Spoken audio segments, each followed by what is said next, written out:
Assalamualaikum warahmatullahi wabarakatuh. Perjalanan mualaf, yaitu kisah mualaf eks Timor Leste, Islamkan 1280 orang, masuk hutan keluar hutan itu telah menjadi pekerjaan rutinnya, tapi tidak untuk berburu binatang buas, atau binatang sejenisnya namun hanya ingin mendapat kebebasan dan kemerdekaan.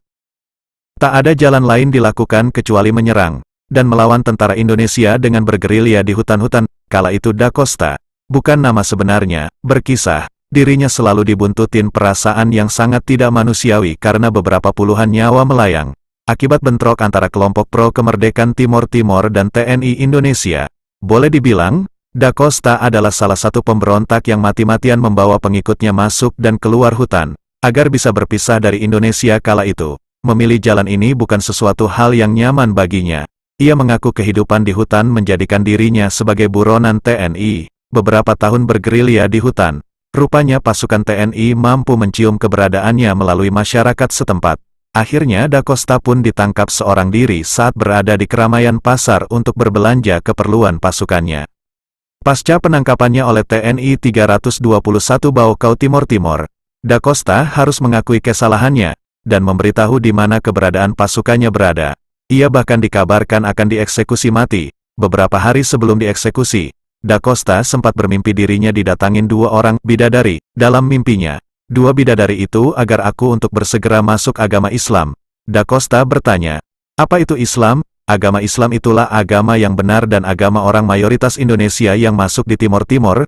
Demikian ujar bidadari dalam mimpinya. Esok harinya, ia lupakan mimpi tersebut. Namun pada malam kedua, dia bermimpi lagi bertemu seorang pemuda. Dalam mimpinya, sang pemuda mengajaknya mengaji, melafazkan huruf-huruf Arab, dan menuntun ia untuk mengucapkan dua kalimat syahadat.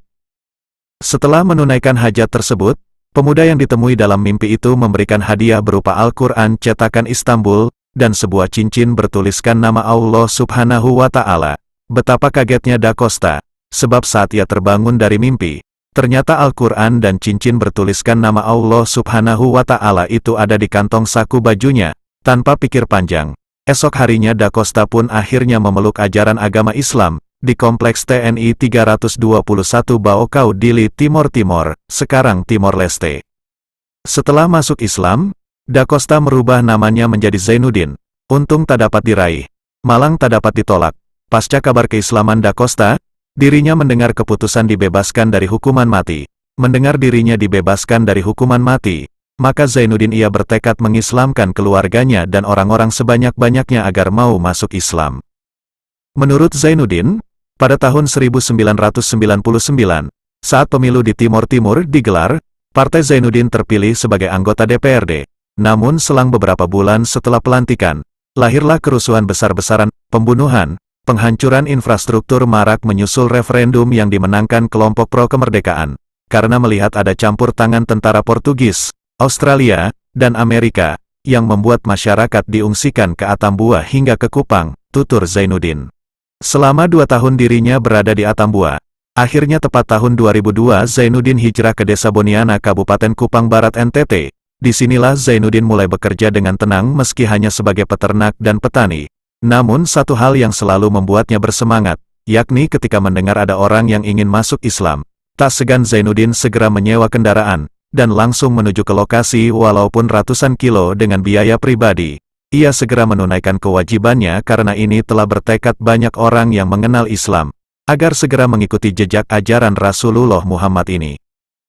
Bagaimana mengislamkan orang lain sebanyak-banyaknya? Demikian harap Zainuddin. Pasca memeluk Islam, Zainuddin tak tinggal diam.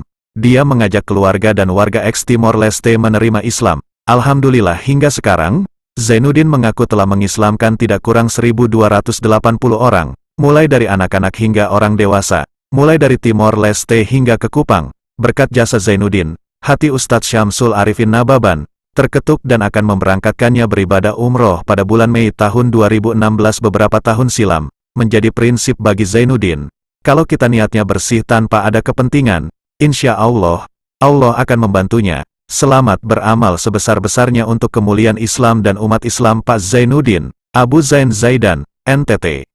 Demikian kisah Zainuddin, mualaf eks Timor Leste di Nusa Tenggara Timur, NTT, saat menghadiri acara rapat kerja daerah, Rakerda, Dewan Pengurus Daerah, DPD, Hidayatullah Kupang yang bertempat di Masjid Hidayatullah Kampus 2, Kabupaten Kupang NTT hari Jumat, tanggal 25 Maret tahun 2016, Zainuddin datang di PP Hidayatullah Kupang guna menghadiri acara pembagian sembako kepada mualaf dan kaum du'afah binaan pesantren Hidayatullah NTT. Sekaligus dilanjutkan acara dialog bersama Syafruddin Atasoge, DPD RI Perwakilan NTT. Demikianlah kisah menarik ini yang dapat kami sampaikan dan telah kami rangkum dari beberapa sumber. Semoga bermanfaat hendaknya. Atas kunjungan saudara-saudari kami ucapkan terima kasih. Wassalamualaikum warahmatullahi wabarakatuh.